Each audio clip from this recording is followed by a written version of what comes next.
A special BBC investigation has found that police officers in the UK are widely misusing their body-worn cameras by switching them off when force is used and deleting or not disclosing footage. Police officers undergo rigorous training to confront criminals. They carry weapons, possess tactical expertise, and have years of psychological conditioning to manage the most perilous situations humanity creates.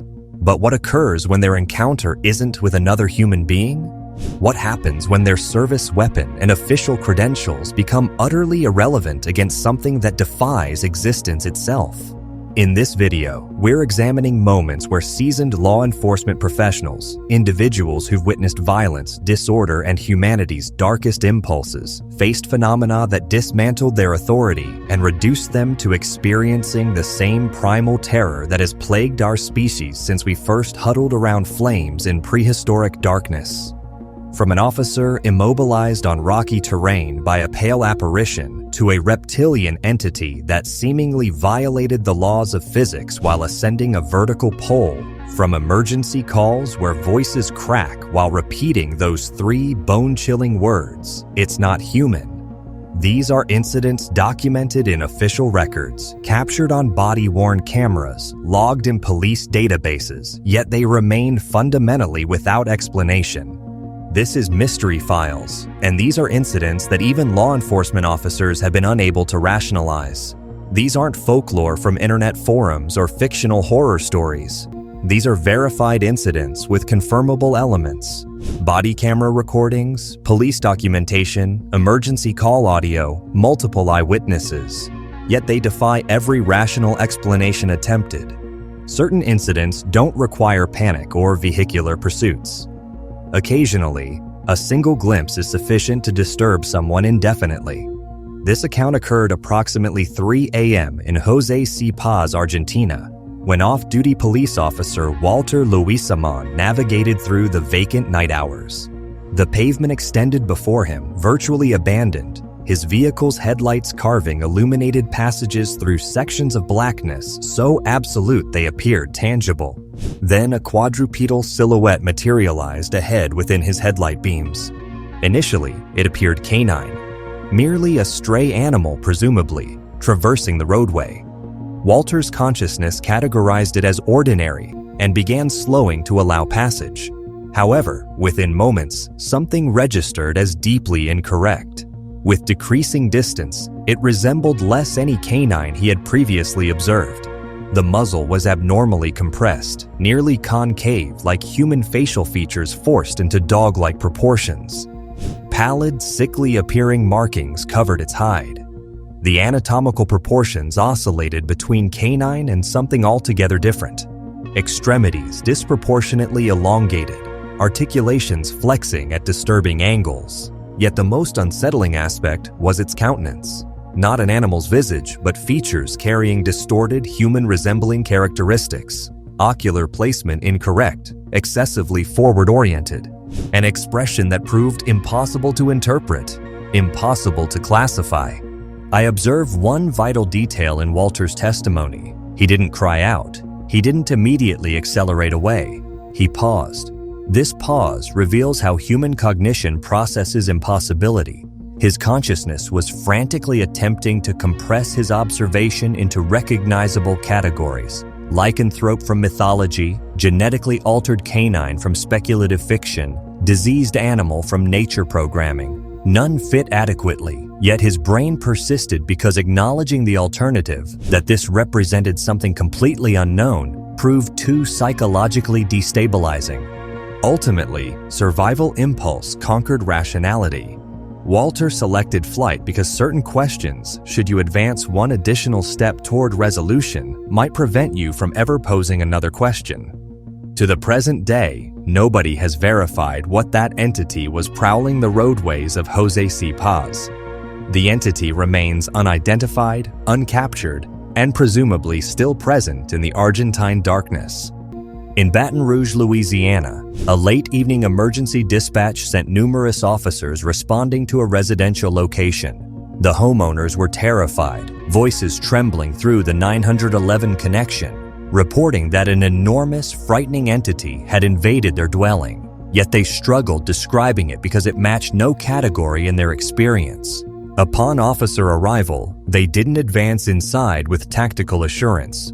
The residence was encircled in anxious stillness because the trapped occupants had described something that contradicted every threat evaluation procedure. The officers positioned themselves deliberately, the unvoiced understanding passing among them that they confronted the unknown.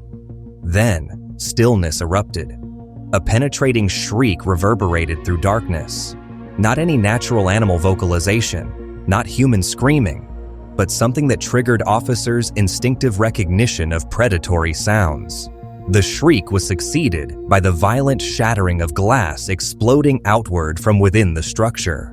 Through the destroyed window, body cameras momentarily recorded something that made officers freeze while maintaining formation. A reptilian countenance. Not serpentine scales, not lizard-like features, but something combined and fundamentally aberrant. The structure was sufficiently clear in camera frames to eliminate shadow or misidentification possibilities, yet sufficiently alien to resist categorization. What distinguishes itself is the police response. Nobody panicked into retreat. They froze, certainly, but maintained formation. They communicated verbally, then continued their duty through instinct alone, training propelling them forward while their minds struggled processing their observations. Ultimately, the homeowners were extracted safely, and according to documentation, the entity was secured. However, everything subsequent fell into official silence. No comprehensive incident documentation released publicly, no media briefing, no supplementary footage. If this were merely an exotic pet or misidentified animal, why did all information cease there? Why the absolute information restriction? On July 31st, 2021, a motorist in Pender County, North Carolina, contacted police while traveling Highway 210. Initially, his voice expressed mere concern. He reported observing an unusual figure positioned roadside, resembling an injured individual potentially requiring assistance. Then everything transformed instantaneously. His voice shifted from concern to pure, undiluted terror when an entity abruptly leaped onto his moving pickup truck's bed, not climbed, leaped, while the vehicle maintained motion, landing with sufficient force and accuracy to grip the metal surface. I've repeatedly reviewed this call, and the most disturbing element isn't the description, but the moment his voice fractures with genuine fear. This isn't performative attention-seeking or hallucinatory confusion. This represents the sound of someone whose reality has just been violated by something impossible. He described the entity as possessing pale, taut skin, like material stretched excessively across bone, creating anatomically incorrect appearance. Its appendages were abnormally elongated, bending at angles that human or animal articulations don't permit.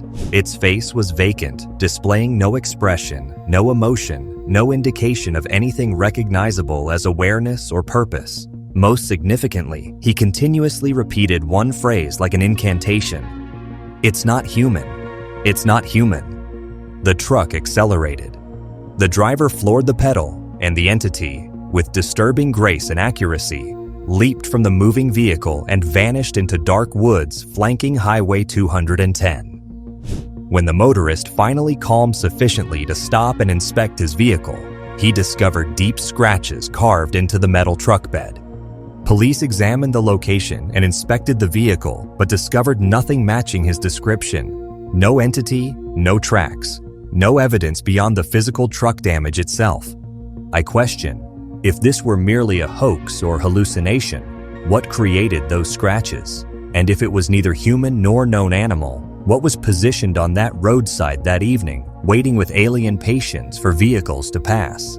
This incident transpired approximately midnight in an isolated rocky hill region.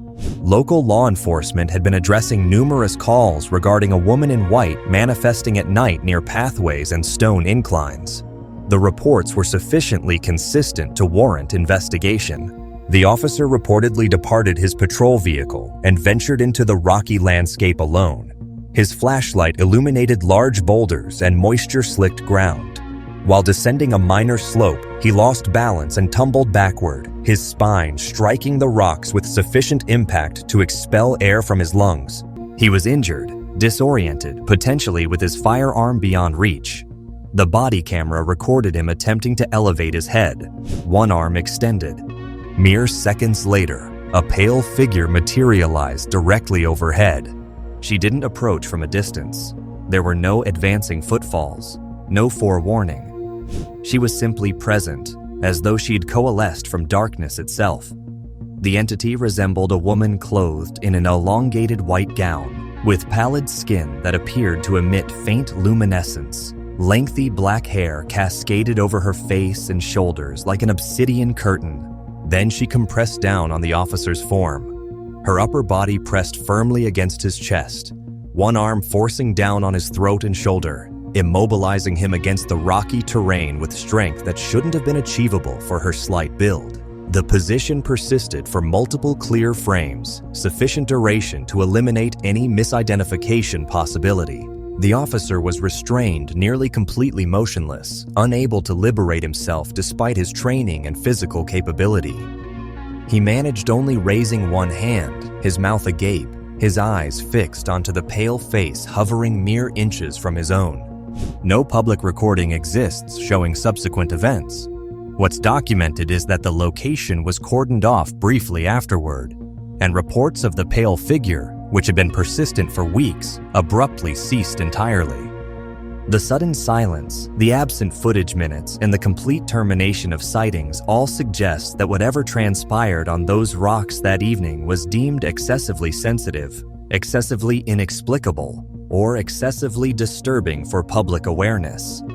In Navyyard, Washington, D.C., a routine evening transformed chaotic when numerous calls inundated 911 dispatchers reporting an enormous entity traversing a residential district. Eyewitnesses described pallid skin stretched across a reptilian anatomical structure and an elongated tail dragging along terrain like a massive lizard.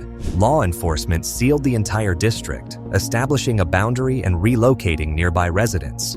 However, what generated unease was the directive that followed from superior authorities. Nobody was permitted to discharge their firearm. The directive specified that the entity required live capture for examination. Consider the implications. Someone in an authoritative position already understood, or suspected they understood, what this might represent. There were established protocols, procedures for containment rather than elimination. Most disturbingly, specimen acquisition was prioritized above officer safety. In the video that circulated, the entity abruptly ascended straight up a tall utility pole. It moved rapidly and fluidly, scaling vertical metal with velocity that suggested either extraordinary strength or a completely different relationship with gravity. It wasn't experiencing panic. The movement was controlled, deliberate, rehearsed. Then, with every illumination and camera directed upward, tracking its climb, it disappeared. Not descended the opposite side, not leaped to an adjacent structure. It simply ceased existing in the frame. One moment visible at the pole's summit, the next moment absent, as though it had phased from our reality entirely. The district remained secured for hours following this disappearance. Yet no statement ever verified that the entity was apprehended. No press release, no official clarification, no resolution for the residents who had been relocated. If this were merely a fabrication or mistaken identity case, why was absolute silence the ultimate response? This incident occurred during evening hours in the Navyyard district of Washington, D.C., directly fronting a coffee establishment. Law enforcement was summoned after numerous individuals reported a disturbing presence positioned in the square's center, completely concealed by a large white fabric from head to terrain, not vocalizing, not moving, not responding to anyone who addressed it. Two officers approached following standard public disturbance protocols. One officer positioned directly fronting the suspect while the other held a notepad. Their body language was relaxed, professional. Before them stood a distinctly human-sized form. The white fabric covered it entirely, with surplus fabric accumulating on the pavement. There was no substantial wind, no unusual fabric movement. The form beneath was solid, stable, unmistakably present. One officer gradually grips the fabric's edge and elevates it. The motion is measured and intentional, the movement of someone who is absolutely convinced they're about to expose a person concealed underneath. The fabric elevates, rises, and collapses completely flat onto the pavement. There is nobody fleeing away. There is no underground tunnel hatch, no mirrors, no Confederates creating a diversion. There is only vacant space where a solid, human-sized form had been positioned seconds previously. The two officers stand immobilized, staring downward at the empty fabric, then at each other. Their expressions, the universal appearance of individuals whose reality comprehension has just been fundamentally challenged. I've observed this clip repeatedly, searching for trickery evidence. However, the camera angle is unobstructed, the illumination is adequate, and there's simply no explanation that satisfies the visual evidence. Something existed there, and then it didn't. In October 2020, law enforcement in Arlington, Texas received numerous panicked calls regarding a massive entity obstructing the entrance to a residential district. Eyewitnesses described something between 7 and 9 feet in height, with a body resembling a gorilla but with additional legs beyond normal. That detail alone was sufficient to trigger imaginations and activate deep evolutionary fears. When officers arrived, the figure stood motionless under dim street illumination. The proportions were incorrect. The silhouette didn't correspond to any known creature, and even trained officers wavered. Then the truth emerged. The entity was actually a local adolescent wearing a homemade Halloween costume, testing it before the holiday. Many individuals felt relieved. Case resolved. However, I'm unconvinced the case is that straightforward. If it was merely fabric and imagination, why did even trained officers waver to approach initially? Why was the fear from residents so authentic?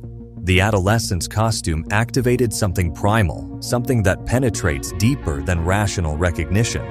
Occasionally, fear doesn't originate from what we consciously observe, but from forms and patterns that register as fundamentally incorrect to the ancient pattern recognition mechanisms in our brain. These mechanisms evolved to detect predators, to recognize threats before our conscious mind could process them. The adolescent created something that struck every note of incorrectness that evolution has instructed us to fear. It was irrelevant that it was merely a costume. At a profound neurological level, it registered as threat. In Humboldt County, California, one patrol officer experienced what I believe was a nightmare compressed into merely a few terrifying minutes. It commenced with a scream. Not a plea for assistance, but a sharp, prolonged sound that reverberated from deep within the dense woods. The type of sound that activates every prey instinct in the human psyche. However, the officer was trained to investigate, to respond to distress, to advance toward danger. He decided to penetrate the forest. 30 minutes elapsed in suffocating darkness among ancient trees. Then he observed it. A figure positioned perfectly motionless among the trees. Eyes radiating in the flashlight beam, not the reflection of light off a retina, but actual luminescence, as though the eyes themselves were producing light. The face was gray and contorted, resembling the witches from ancient folklore. However, this was no costume, no cosmetic effect.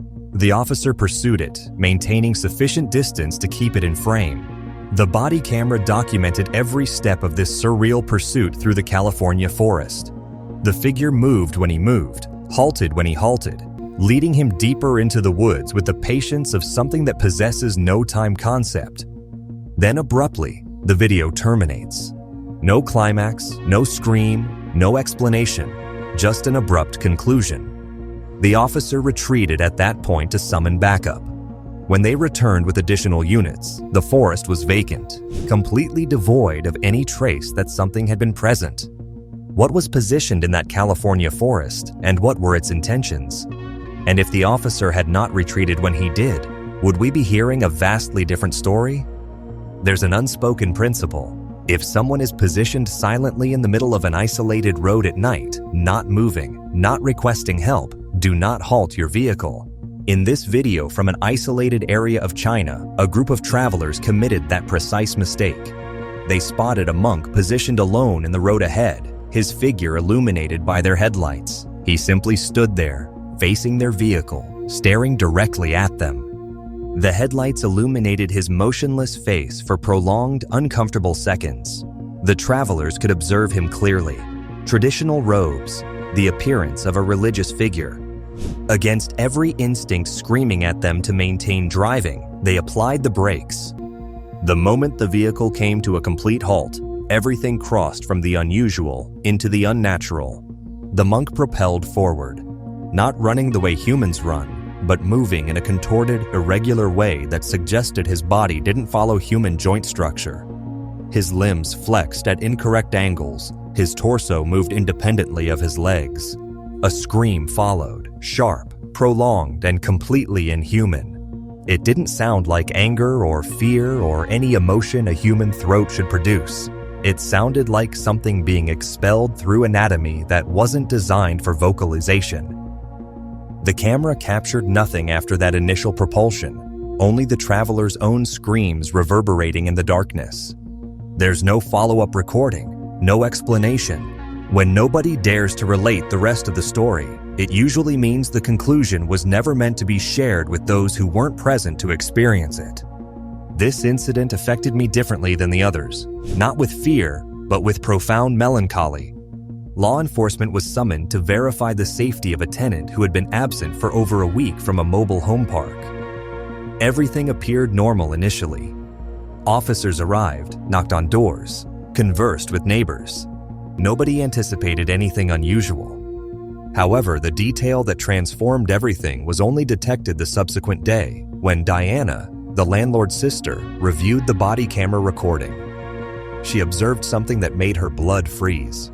A small figure materialized in one frame of the recording, no taller than an adult's chest, positioned motionless in the background while the officers moved through the property. The figure didn't flee, didn't react to the officer's presence. It simply stood there, small and still. Then, in subsequent frames, it was absent, not stepping out of view, simply no longer existing in that space. A deeper examination of property records revealed the devastating context. The absent tenant had once had a daughter. The child had perished many years earlier, too young, a tragedy that the tenant had never fully recovered from. There were no photographs remaining in the home, no toys, no physical trace of her brief existence. If this was the spirit of that child, the encounter wasn't malevolent or threatening. There was no violence, no terror. It was simply a visitation, quiet, undemanding, just positioned there as though wanting to be witnessed one final time to confirm that she had existed, that she was real, that she mattered. Some things are not terrifying because they're violent or malevolent. They're heartbreaking because they're deeply, profoundly sad, remnants of affection and loss, small souls that linger not from malice, but from yearning.